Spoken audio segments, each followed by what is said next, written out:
Okay, Thursday, 6th of June, 2024. So my journey in Bitcoin towards Bitcoin maximalism, essentially. So really my journey with Bitcoin, as I mentioned before in a previous video, is that I discovered it in autumn 2014. Around that time, maybe late summer, autumn, I'm quite confident because I remember thinking about it. Okay, around that time, definitely. And back then, it was very, very skeptical. Not me, the space, the whole space in general, the YouTube videos, whatever else. It was very fresh, very new, and people didn't quite know what to make of it because it was so new, and it was just too revolutionary. And I remember watching some videos talking about how, oh, it's snake oil. Oh, it's from the CIA. Things like that. Really early days. And so I didn't think too much of it, 2014, 15, but I was listening to a lot of Max Kaiser, a lot on the Kaiser Report. And around that time, I started a business in e-commerce. And I remember messaging Max Kaiser on Twitter, telling him that in my business, I want to accept Bitcoin. And he messaged me back. He replied saying, give me the details, DM me the details. I messaged him. I never heard from him in the end, but there was a slim chance of appearing on the Kaiser Report back in 2004. Ooh, okay. But, all right. So I messaged him. I didn't think much of it, 2014, 15, and much into 16 either. I'm watching videos and channels here and there, hearing about it, whatever in general. And then in spring 2017, started trading Bitcoin over the counter on a website that's no longer around called Local Bitcoin. So they closed about a year and a half ago now, February 2023, and trading it. But back then it was only $1,000 US or £1,000, but totally focused on that. And I didn't hear much else about other coins or anything in general. Not at all. It was only until December of that year, 2017, when the market blew up and it went from £1,000 or $1,000 to $20,000 or so dollars by December.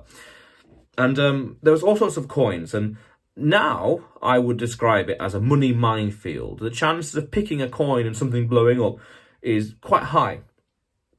Yeah, it's high. Some people were making and are making a lot of money. Fair enough. Now, I remember one person telling me that Dogecoin back then, there's a certain pattern to it. Every 3 odd weeks or something, it goes up and then dives down, something to that effect. And this was when Doge was trading in the hundreds of a cent, thousands of a cent. It was nothing, 2017. And I remember getting one coin. I remember which one. And it went from here to there, sold, went down again. I bought a bit more. I went up here, but I sold just there, I remember. And then moving on to other things and all sorts of stuff. So I tried trading and all the rest, tried a little bit of this and a little bit of that. And around that time also, I was learning a bit of Forex trading. And I also tried, for the adventure, for the fun of it, a bit of binary options trading as well, just the fun. And that's how I learned also one or two interesting things with the charts and market patterns and human behavior. It was just interesting. It's multidisciplinary, really, Bitcoin is, and it just all comes together. So I tried trading and experimenting here and there. And then 2018 and 19, just basically accumulating. 2020, I actually went to, in February, I went to Acapulco. I went to Acapulco 2020. And back then I was skeptical of Bitcoin. I was thinking, there's something to this. I don't understand it. I'm skeptical, but I'm very open to it and accumulating more Satoshis. Tell me more. I remember someone saying, oh, it's the best returning asset ever, best ROI in the asset ever. And I thought, that's wrong way to look. That's wrong because it is the most risky. Adjusted for risk, it's the worst. It's the worst thing there is. That's what I remember thinking in my mind. And because I was talking to people about different coins and whatever else and Bitcoin and thinking, I want to learn more. And at the same time, what you're telling me, I'm analysing and disproving. I'm trying to disprove it as soon as I hear it. learning, analyzing all the time. And then I try some other coins in 2021 and DeFi as well. I remember doing a lot of that in 2021 in the summer into autumn and all the rest. Trying this coin, trying that. And my idea was to set up a system, like a loop here, a closed system where money's being, there's return, there's cash flow, and sending it to another platform and then getting interest on those coins.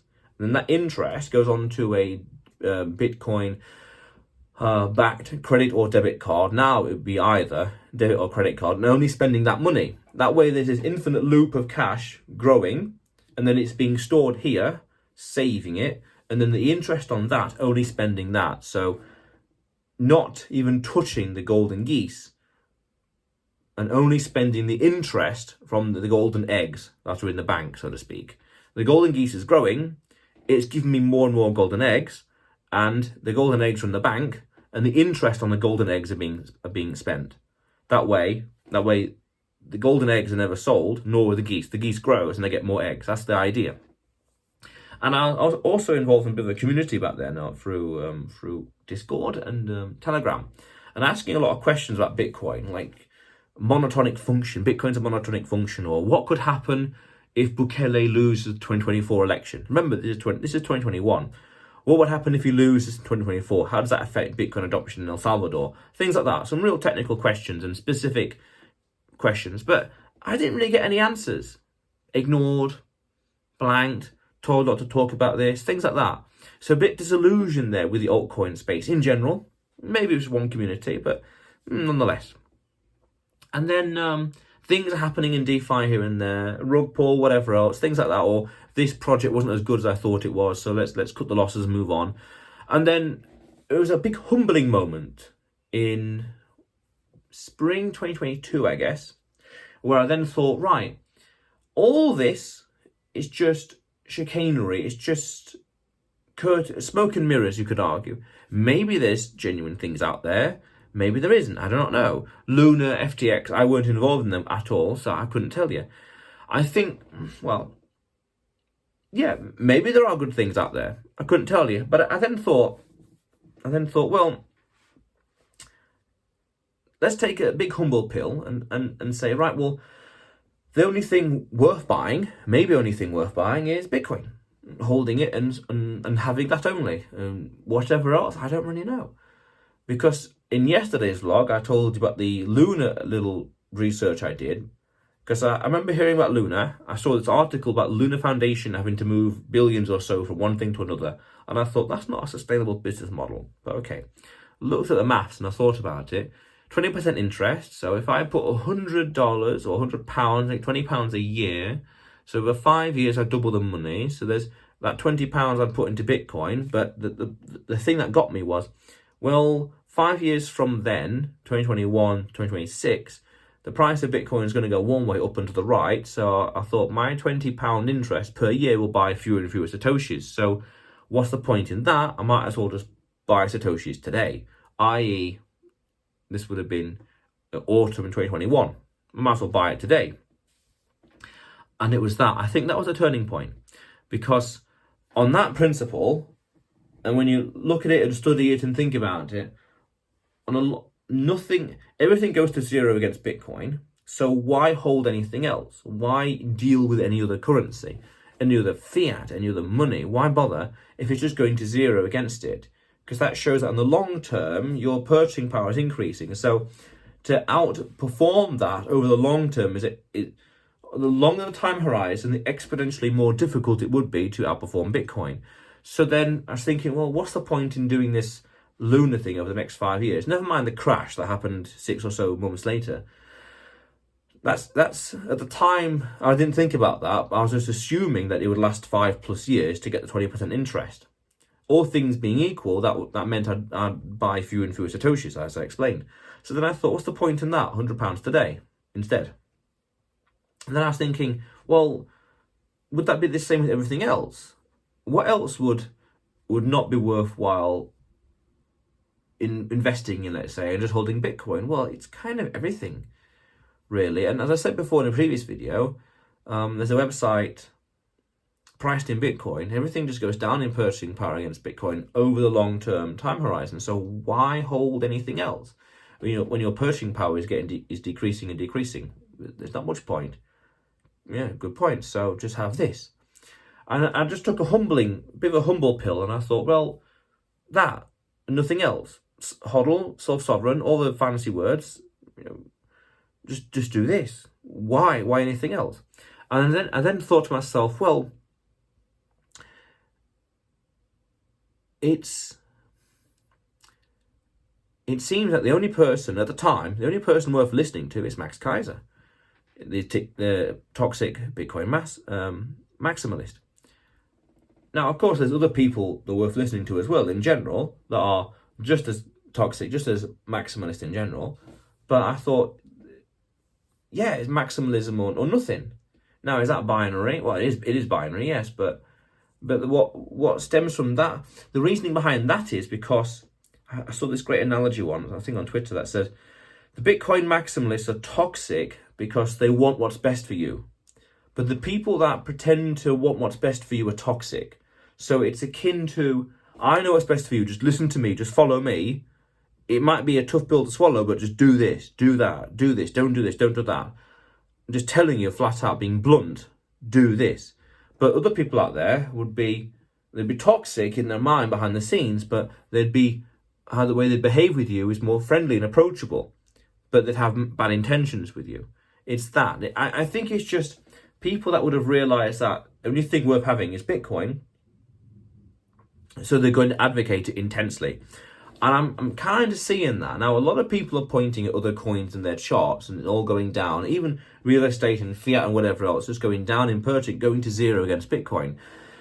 So the maths is there, the logic is there, okay? But then also looking at the ETFs. Whoops, the camera ran out of space. So with regards to the ETFs, it shows that the institutions are interested in coming. It shows the big players that, dare I say, the smart money, those people who have studied finance and understand it intimately, they're starting to shine and to appreciate the potential behind this technology and moving towards it, and the potential in the future with it. And that's self-evident with the ETFs, with general awareness, the general institutional awareness. And I did a video about this where they're coming hyper-Bitcoinization, where the general public don't need to understand Bitcoin to be aware, to benefit from it or to use it.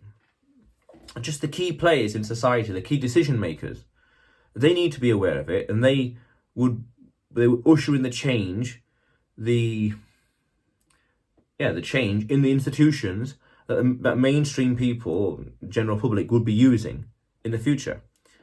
And there was also an interesting quote by Michael Saylor that talked about how, look at what people are accumulating, what they're holding on the long term, as opposed to flipping and just having wanted one day and gone the next, flipping it. It's Bitcoin. So that again, these big companies, these big institutions, they have a lot of money, a lot of brains. So for them to be putting a lot of attention and focus, the career risk even, by having Bitcoin as an ETF and using and recommending it, I can only assume they're recommending it to their clients, that shows that they know something I don't. So if these big players are bullish and aware of the technology, that means that I should be, it's plausible deniability, you could say. It's an excuse for me to be just as bullish and to be just as willing. Because if they're willing to put billions into it and create these instruments and tools, then that's good. That's a good sign. Now, I might not know their reasoning, but based on their actions, it shows that it could be the right track. And you combine that with understanding the first principles of Bitcoin, how it's 10 times better and unique than anything else out there, that it just adds more fuel to the fire. And then when you look at it, Bitcoin compared to other things in the crypto space that are faster and better, quote unquote, than Bitcoin, it's immaterial because the changes are just little tweaks here and there. It's a 0 to 1 principle by Peter Thiel. Unless it's 10 times better, then no one's going to care. It's the same but different. It's the same but that. It's the same but a different color, a different style, or faster or slower this or more that. It's too immaterial, because fundamentally you can copy the code and create something different and change it and tweak it and build on it, but you can't copy the brand, the ecosystem, the network, the reputation, the history, the miners, the market cap, you name it. You can't copy that. Those things come with time and awareness and understanding and building and compounding. 15 odd years, a decade and a half. That, and then 15 years from now, Bitcoin will be unrecognizable. It'll be different. It'll be noticeably different than today. So you can't just copy it, copy and paste. You can't just do that. Practically you can, but you can't copy the network. You can't copy the miners or the node network and the trust, the brand, everything else, you name it. You can't copy that. You have to build it from scratch. So then that means, then why use anything else to have that network effect, that momentum, that brand, that trust, that loyalty even? This could be faster and better, like mathematically speaking, but this just has everything else. It's not as good, but it has everything else. It has this. Bitcoin's got all these things. Oh, but this one's faster. It just lacks that one thing which this one has. But Bitcoin is slower, quote unquote, but has all these other things. So why would I sacrifice all these things just to get faster? It's a bad asymmetrical trade. Why bother? So it just seemed increasingly the logical answer. Bitcoin maximalism. Now, there's a great meme that showed the portfolio allocation and time. So as you start off, it's Bitcoin. Then over time, you have other coins and whatever else you think as utility or whatever else. Then over time, you just go back to Bitcoin. It's a regression. And yeah. 2014, 2017 Bitcoin, 2020, 2021 especially, other stuff. And now, since then, back into this. Totally. Makes total sense. So it just seems to be the way. It just increasingly just seems to be the way. Now, other way of looking at it is, you're an adult, you do what you want. I did a video about this as well, where you can do anything you want as long as you're prepared to face the consequences. If you want to do this, that, stake this, buy that, go here, go there, by all means. You're an adult. You have your own life to sort out. You can do as you please if you're prepared to face the consequences. Okay. And because Bitcoin is a voluntary system, it's not imposed on anyone, it's not forced, it's the best way for people to realize that Bitcoin is the way, by their own actions and their experiences. There's a meme. You get the price you deserve, which is true, and there's a nice meme of Principal Skinner from The Simpsons, where he's like this thinking in the office, and the blinds are drawn and it's dark, and the caption is, had I bought Bitcoin, everything would have just been simpler. It would have been simpler, less thinking needed, just to have bought Bitcoin. And when you look at the maths and the chart and what the institutions are doing, the wider market, it makes total sense. It makes total sense. This and that and this is going to zero. Institutions are coming. I remember in 2017, there was a bit of a meme at the time. It's redundant now. That was saying the institutions are coming. The institutions are coming. And there was Paul Revere.